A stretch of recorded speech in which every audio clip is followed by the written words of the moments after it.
2026-এর আগে বিজেপির ডাকা বুকো নেত্রীর দল ছাড়াই বেশ বেকায়দায় বিজেপি।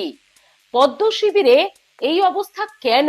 ডাকাবুকো নেত্রীর দল ছাড়াই কতটাই এই মুহূর্তে অস্বস্তিতে বিজেপি, এবং যে জায়গা থেকে, যে দায়িত্বে থাকা বিজেপি নেত্রী দল ছাড়লেন, তাতে বিজেপি যেভাবে ড্যামেজ হলো বলে মনে করছে তৃণমূল শিবির, তাতে সেই কন্ট্রোলটাই বা হবে কি করে?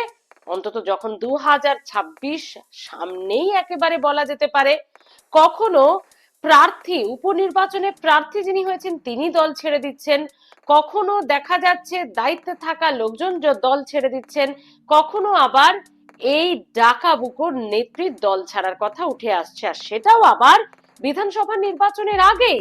যে বিজেপির ডাকাবুকো নেত্রী তিনি দল ছেড়েছেন, শুধু দল ছাড়েননি, বিস্ফোরক অভিযোগ করেছেন দলের বিরুদ্ধে। স্থানীয় যে সমস্যা, তাকে তো একটা দায়িত্ব দেওয়া ছিল, তিনি তো একটা দায়িত্ব পালন করেছেন, তো স্থানীয় যে সমস্যা, সেই সমস্যাগুলো নিয়ে রিপিটেডলি দলকে তিনি জানিয়েছেন। কিন্তু না, দল নাকি দীর্ঘদিন আমলই দেয়নি তার সমস্ত অভিযোগগুলোতে বা তার বলা ইস্যুগুলোতে। আর সেই জায়গা থেকেই তিনি সমস্যাগুলো মেটাতে পারছিলেন না, দলে ভালো করে কাজ করতে পারছিলেন না, এক রাশ অভিমান নিয়ে নাকি দলের বিরুদ্ধে ক্ষোভ নিয়ে। তাহলে মধ্য কথা কি বলতে চাইলেন এই ডাকাবুকো নেত্রী? এবং তার দায়িত্বের থাকা যে পদটা, সেই জায়গা থেকেই বা নতুন কোন সমীকরণ এগোচ্ছে, এই পুরো বিষয়টি নিয়ে আলোচনা করব বন্ধুরা আপনাদের সঙ্গে। আর হ্যাঁ, তার এই দল ছাড়া সম্পর্কে যেমন বিজেপি মন্তব্য করেছে, যেমন তৃণমূল মন্তব্য করেছে, তেমন আবার সিপিএমও এক্ষেত্রে মন্তব্য করেছে। হ্যাঁ, কেন জানাবো আপনাদের, তার জন্য পুরো ভিডিওটি দেখতে হবে বন্ধুরা। আমরা বলছি দক্ষিণ 24 পরগনার গুরুত্বপূর্ণ কেন্দ্র জয়নগরের কথা। জয়নগরের বহরু গ্রাম পঞ্চায়েতের উপপ্রধান সঙ্গীতা হালদার, তিনি ছাড়লেন দল। হ্যাঁ, উপপ্রধান তিনি ছাড়লেন দল, এবং উপপ্রধান দল ছেড়ে দলের বিরুদ্ধেই এক রাশ ক্ষোভ উগরে দিয়েছেন। যে এতদিন ধরে যে তিনি বলছেন স্থানীয় কিছু সমস্যা, তার মানেই কি কোথাও গোষ্ঠীদ্বন্দ্ব, তার মানেই কি কোথাও লবি, তার মানেই কি কোথাও গিয়ে কোনো সাবোতাজ? না, দল কেনই বা আমল দিল না, সেই জায়গা থেকেই তো তিনি বলছেন যে তিনি দল ছেড়ে দিয়েছেন। এবং এই বিষয়টাকে বিজেপি আবার অন্যভাবে ব্যাখ্যা করছে। বিজেপি বলছে কোনো ক্ষোভ টোপ না, আমরা ওর গুরুত্বকে মানে অভিযোগকে গুরুত্ব দিইনি, আমল দিইনি, এসব নয়।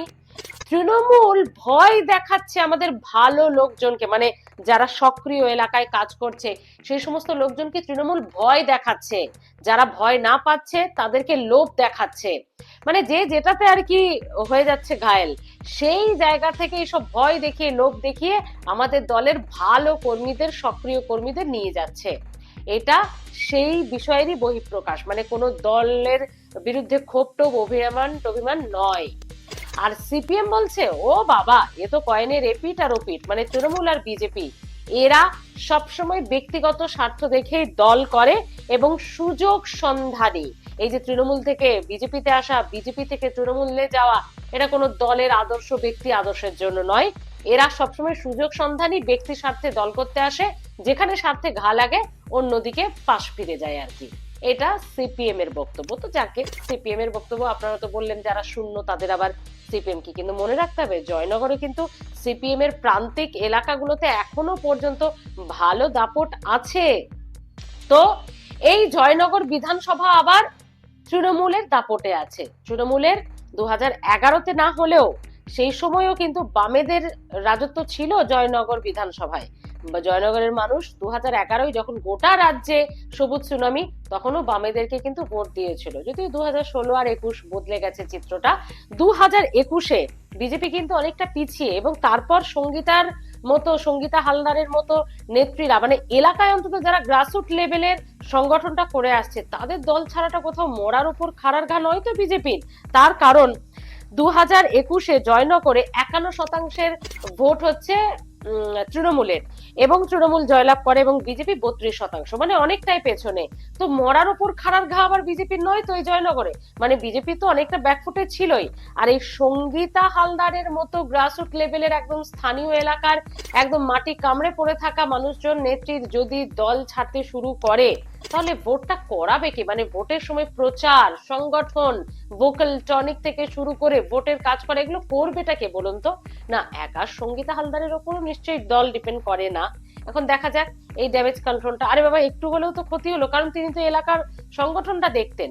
তো সেই উপপ্রধান, জয়নগর বহরু গ্রাম পঞ্চায়েতের উপপ্রধান সঙ্গীতা হালদারের দল ছাড়া বিস্ফোরক মন্তব্যের পর কি হবে, জয়নগরের বিধানসভায় তার কি এফেক্ট পড়তে পারে, বা কেনই বা গ্রাসরুট লেভেলের মানুষরা, নেতা নেত্রীরা দল ছাড়ছেন বিজেপিতে, কি মনে হয় আপনাদের? জানাতে বলবেন না? তবে তার আগে সঙ্গীতা হালদার কি ক্ষোভ প্রকাশ করেছেন একবার শুনুন, কি বিস্ফোরক অভিযোগ তার।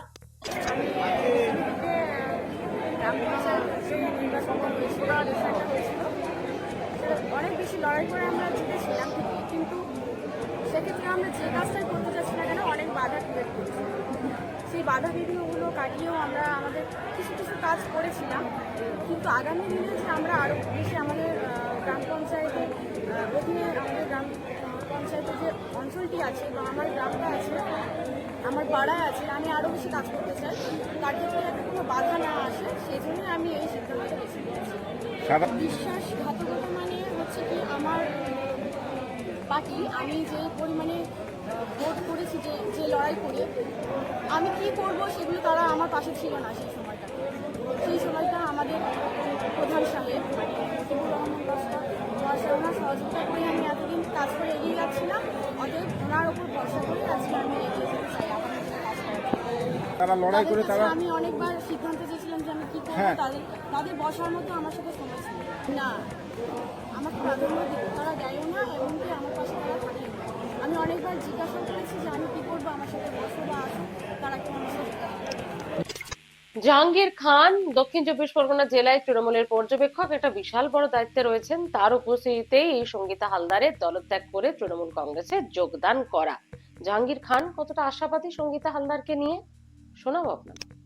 সমস্ত পরিবারকে তৃণমূলের পরিবারের ছত্রছায়ায় নিয়ে এসে সবাই আমরা একসঙ্গে কাঁধে কাঁধ মিলে ঐক্যবদ্ধ হয়ে ভ্রাতৃত্বের বন্ধনের মাধ্যমে সকলের বিপদে পাশে থেকে সকলকে কীভাবে তৃণমূলের ছত্রছায়ায় নিয়ে আসবো সেই চিন্তাভাবনা করার জন্য আমি প্রত্যেকটা কর্মীকে আমরা নিশ্চয়ই, তারা যদি মমতা ব্যানার্জি আদর্শ বা ঐশ্বরী আদর্শকে মান্যতা দিয়ে তাদের দলটা করে, নিশ্চয়ই আমরা তাদেরকে আজকে আমার তৃণমূলের ছত্রছায়ায় নিয়ে এসে তৃণমূলের পরিবারটাকে আমরা আরও শক্তিশালী করবো। প্রাধান্য তারা দেয়ও না, এমনকি আমার পাশে তারা থাকেও না। আমি অনেকবার জিজ্ঞাসাও করেছি যে আমি কি করব, আমার সাথে বসো বা আসো, তারা কেউ আমার সাথে যোগাযোগ করে। তাহলে বন্ধুরা একটু জানাবেন কমেন্ট করে, জয়নগর বিধানসভা তৃণমূলের শক্ত ঘাঁটি, একসময় যা বামেদের শক্ত ঘাঁটি ছিল, আপাতত সেই জয়নগরে যদি ধীরে ধীরে পায়ের তলার মাটি সরতে থাকে বিজেপির, আখেরে এই মানুষগুলো তো সেই গ্রাউন্ড লেভেলে কাজ করা, তাহলে 2026-এ কি কি প্রভাব পড়তে চলেছে? মানে জয়নগর কি তাহলে নিশ্চিত তৃণমূলের?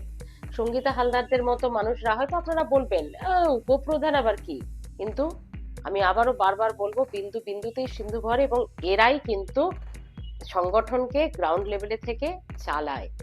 তো তাদের ক্ষোভটা তো 2-5 জন 10 জনের মধ্যে তো ছড়াচ্ছে, কি এফেক্ট করতে পারে জানাতে ভুলবেন না। ভালো থাকুন।